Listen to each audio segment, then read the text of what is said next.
అఖండమైన కృషి చేసి ప్రపంచానికే ఒక అద్భుతమైన ప్రాజెక్టును మీరు అందజేసినారు. కానీ జరిగింది ఏంది? ఈరోజు మేము డిసెంబర్ నుంచి చెప్తున్నాం, కొత్తది కాదు ఇది.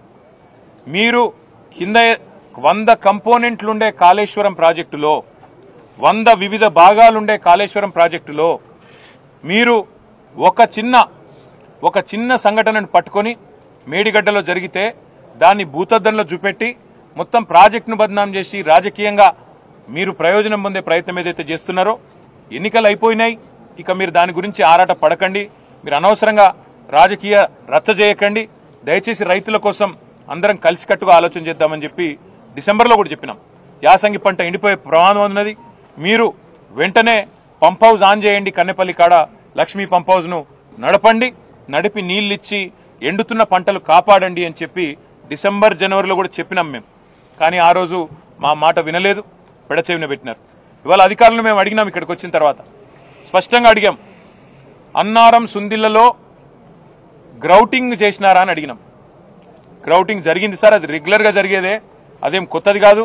2020 సంవత్సరంలో కూడా చేసినాం, తర్వాత కూడా చేసినాం, అది రెగ్యులర్గా జరిగేదే. దానికి పెద్ద ఎన్డీఎస్ఏ అది ఇది ఏమీ లేదు, అది ఓవర్ హెడ్ అండ్ మెయింటెనెన్స్ రెగ్యులర్గా జరిగే కార్యక్రమంలో ఓఎండ్ఎంలో భాగంగా జరిగేదే, అది చేసినాము, ఏ ఇబ్బంది లేదు అనే మాట వారు చెప్పినారు.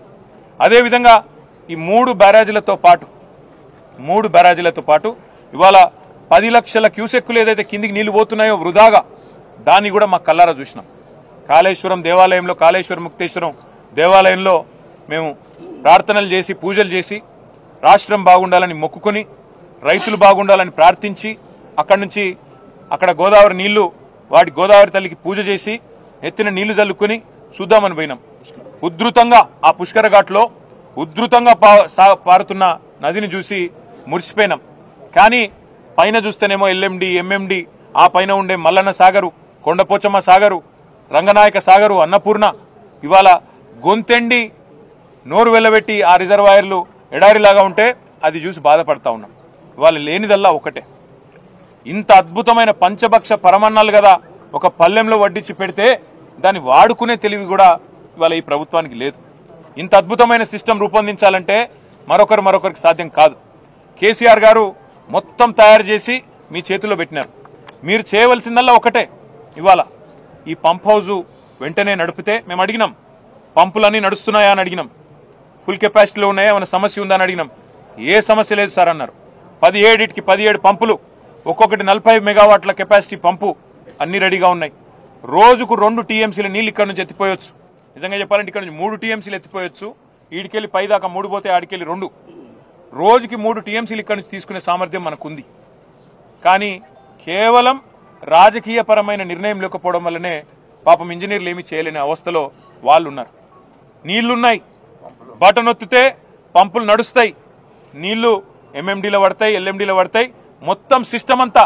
అవసరమైతే ఎస్ఆర్ఎస్పీ కూడా తీసుకుపోవచ్చు, నీళ్లు వరద కాలువ నింపొచ్చు, ఎస్ఆర్ఎస్పీ నింపొచ్చు, సింగూరు, మల్లన్న సాగరు, మన నిజాం సాగరు, మొత్తం 18 లక్షల ఎకరాలు స్థిరీకరించవచ్చు, 18 లక్షల ఎకరాలకు నీళ్లు ఇవ్వచ్చు.